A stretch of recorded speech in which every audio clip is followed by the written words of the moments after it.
Pozdrav svima, dobrodošli ponovo na moj kanal. Idemo danas snimiti drugi dio mog dijela Human Designa. Oni koji ne znaju, snimljen je jučer prvi dio. Danas idemo nastaviti sa drugim dijelom. Tema je manifestacija, svrha života, ishrane, emocija, čula i mog nekog idealnog okruženja. Ovo vam dođe kao mapa mog duhovnog bića i tijela, pa možda se pronađete na jedan način i vi u ovome, ili vas možda zaintegrira da počnete malo dublje kopati, pa možda stvarno svašta pronađete. Znači, manifestacija, ja sam specific manifestor. Znači, u Human Designu postoje detalji koji opisuju kako najbolje manifestujemo stvari u životu. Ja sam specific manifestor, što znači da je za mene ključno da budem jasna i konkretna kada želim nešto privući. Umjesto da kažem sama sebi želim bolji život, moja moć se zapravo aktivira kada vizualiziram točno gdje, kada, kako i s kime.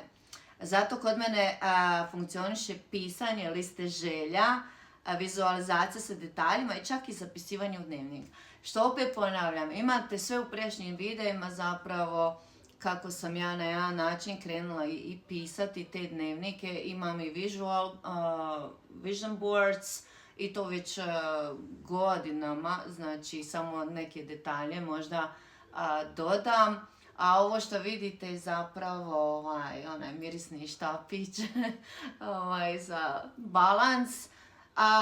Znači, ono što sve i od prije sam pričala, zapravo samo dobijem jednu dublju verziju sebe. Tako da i na Ayurveda su mi također rekli da moram vizualizirati neke stvari koje želim sebi privući u život. Da li je to onako malo jednostavno? Pa generalno i je i ne, ali ako ne probate ne možete znati, jel tako? Incarnation cross, left angle cross of the spirit 2, 59.55, 16.9. Ovo je ono što nazivaju životna tema i svrha, energija koju donosim u ovaj život. Moja inkarnacija se zove Left Angle Cross of the Spirit 2, a glavna poruka je majstorstvo intime u odnosima, izražavanje autentičnih emocija i život kroz inspiracije.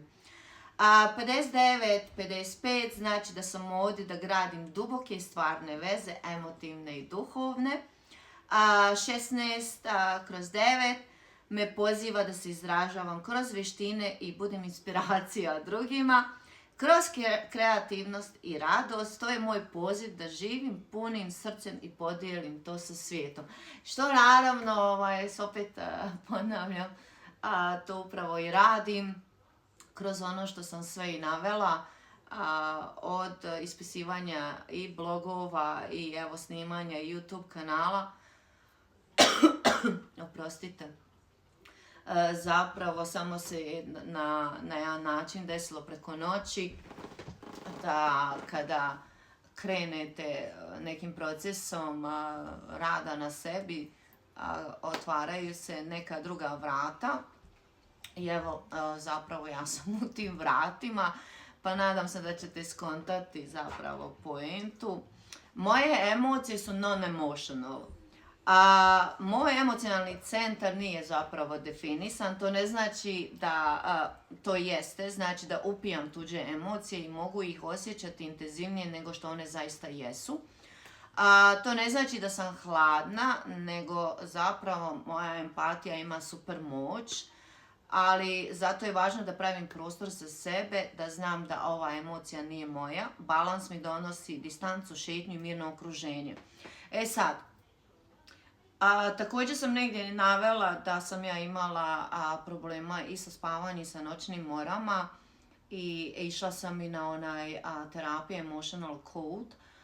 Zašto? Zato što kroz ono što sam proživljavala svi unazad ovih par godina, zapravo ja sam skupljala svu tu tuđu energiju i te sve tuđe emocije i zapravo u toku spavanja mi se dešavale te neke noćne more, što ja nisam znala na jedan način šta se zapravo dešava.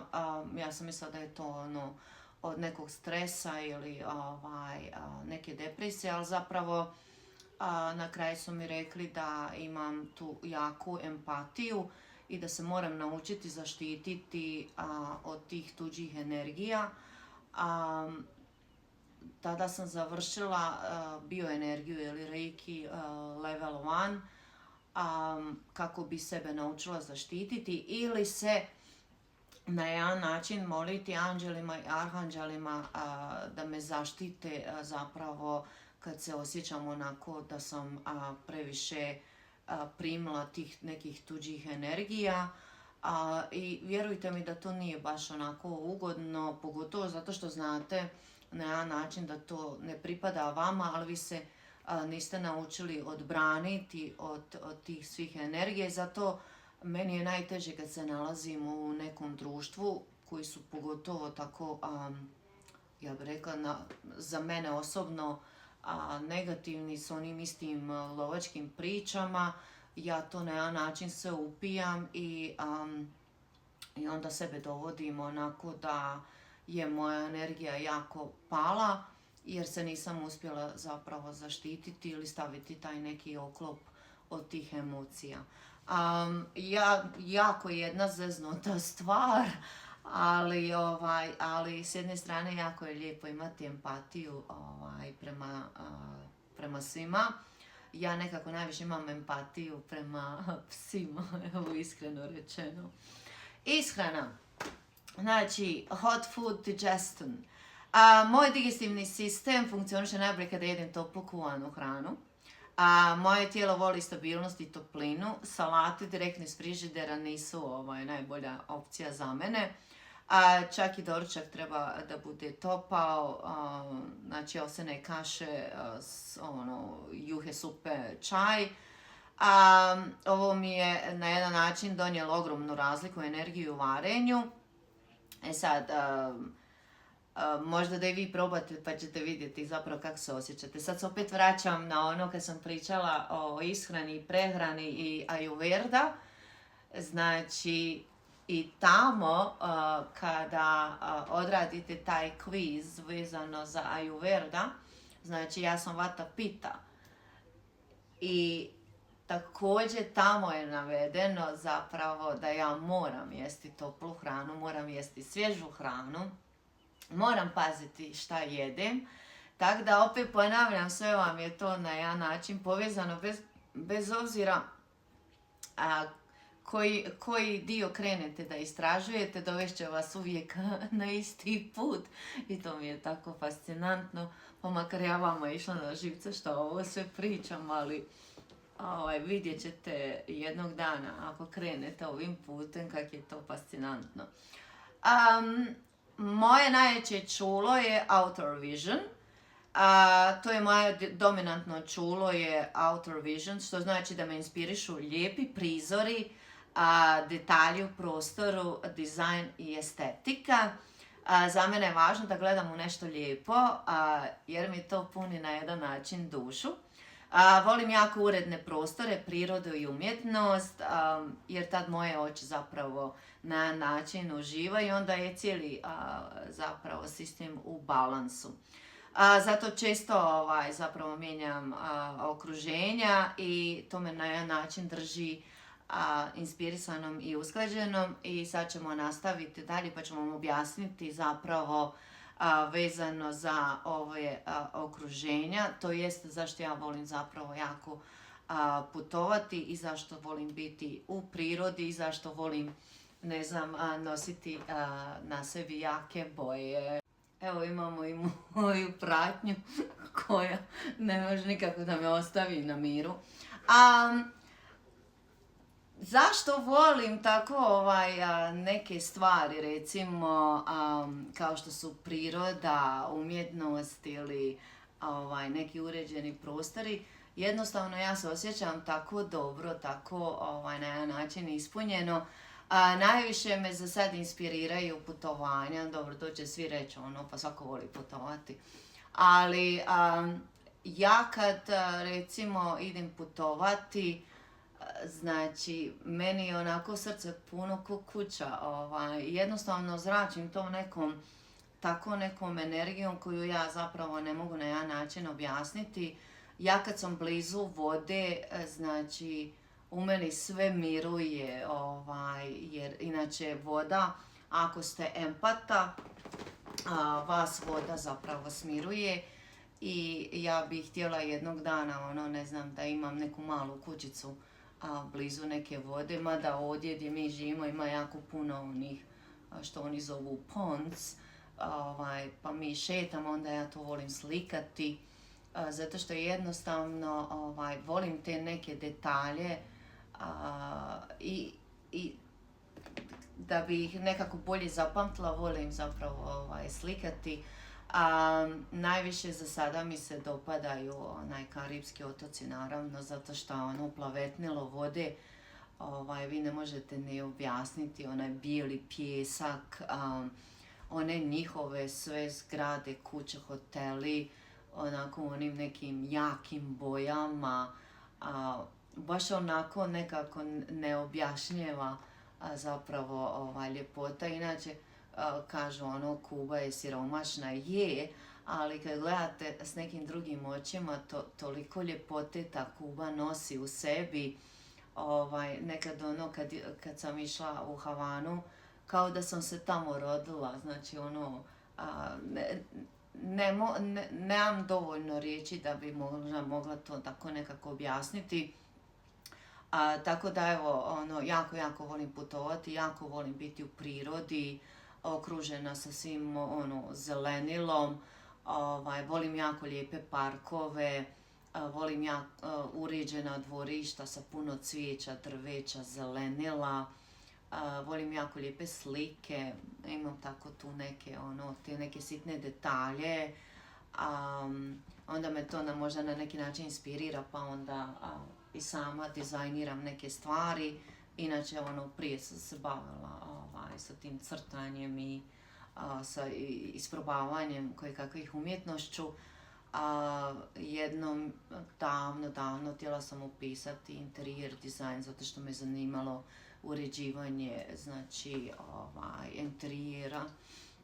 Tako da, evo, na jedan način sve vam to onako ima neku poveznicu, tako da, jako zanimljivo kad počnete tako čitati o nekim stvarima. Sad, moje okruženje je Passive Mountain, što znači moj idealni prostor je, što oni u Human Designu zovu, je Passive Mountain, što znači ja ne moram živjeti u planini, već da moj sistem najviše voli mir, tišinu i promatranje. To je upravo ono što sam vam rekla. Znači, ja tako volim promatrati i drveća, i cvijeće, i okeane, i zgrade. Znači, valjda sve što mi je oku drago i milo, volim i uslikati da imam kao neku uspomenu. S jedne strane, znači, volim da gledam odozgora, da analiziram i da imam svoj mir, jer zapravo to je moj neki reset, da se povučem iz gužve i skeniram život iz neke ptičje perspektive. Što znači da ne moram živjeti u planini, nego čak i pogled sa terase, ili da sjedite u dvorištu, meditacija u tišini, može biti moj neki planinski moment. Zato na jedan način ja ne mogu sad reći glupo, ali ne podnosim, mislim da sam to isto negdje snimala u videu, ne podnosim da sam zatvorena u kući, a doslovce ovdje sam zatvorena u Kanadi između 6 do 8 mjeseci. To je za mene jedna velika depresija, zato što je jako puno snijega i ledene su ceste i jako zna biti hladno i za mene je to ono nepojmljivo zato što volim biti stalno u prirodi, volim biti vani, volim šetati, evo znači volim slikati te neke sitne detalje. Tako da na jedan način, kako god to sad možda zvuči bezobrazno, ali na jedan način ova zemlja baš i nije za moju neku dušu. Meni treba neka zemlja koja ima okean, koja je okružena zelenilom, gdje nema snijega ili ga ima u nekim manjim količinama i da možda malo manje traje. Evo, ako ste se u nečemu zapravo pronašli, pišite u komentare da li vi znate koji ste tip human dizajna, da li se bolje osjećate uz neku toplu hranu ili vam prija nešto zapravo drugo. Kažem, ako niste odgledali onu prvu verziju, odgledajte zato što ćete moći možda na jedan način lakše da povežete zapravo o čemu se radi. Ja ću u opisu videa staviti vam znači knjige ako vas zanima, znači malo više human design, neke znači knjige koje možete pronaći da pročitate, mobilne aplikacije, neke podcaste. Tako da, evo, nadam se da vam je se svidjela i ova tema i da ćete mi pisati svoje komentare, šta vi mislite o ovome, da li vas zanima ili opet mislite da je ovo neki amerikanizam, jer obično na jedan način ljudi iz Balkana uvijek kad se priča o nekom spiritualnom buđenju ili nekoj duhovnosti, odmah to povezuju sa amerikanizmom, jer sve ono što ne valja dolazi kak ti iz Amerike. Međutim, s jedne strane, kao što sam već rekla, vi da uzmete i astrologiju, i Ayurveda, i emotional code, i hipnozu, evo, i human design, vi ćete kako god okrenete jednu te istu sliku o sebi, tako da nema veze sa amerikanizmom. Nego jednostavno morate imati vjere kad krenete u ovo jedno globalno istraživanje. Evo, da ne dužimo dalje. Da, htjela sam još mislim sam danas negdje na brzinu vidjela od neke doktorice jedan kratki isječak gdje zapravo kaže 5% zapravo nosimo genetiku, a 95% bolesti zapravo dobivamo od okoline, ljudi koji smo okruženi, poslovima koji radimo i hranu koju unosimo u sebi. Pa evo, opet ponavljam, znači kad to sve stavite u jednu cjelinu, kao što sam rekla, mora uvijek biti sve u balansu, mind, body and soul ili spirit. Tako da nadam se da će vam ovo biti kao neka nova vrsta alata koja će vam možda, ako ne sad, možda u nekoj budućnosti pomoći da malo više naučite o sebi. Evo, pišite mi u komentarima, hvala svima koji su se subscribe-ali na moj kanal, koji me podupiru, koji šeraju, koji lajkaju, koji pišu komentare. Kažem, opet nije za svaki kanal, tako da evo, hvala vam na svakom doprinosu koji mi dodjeljujete na ovom mom nekom putovanju. Nadam se da vas inspiriram i motiviram.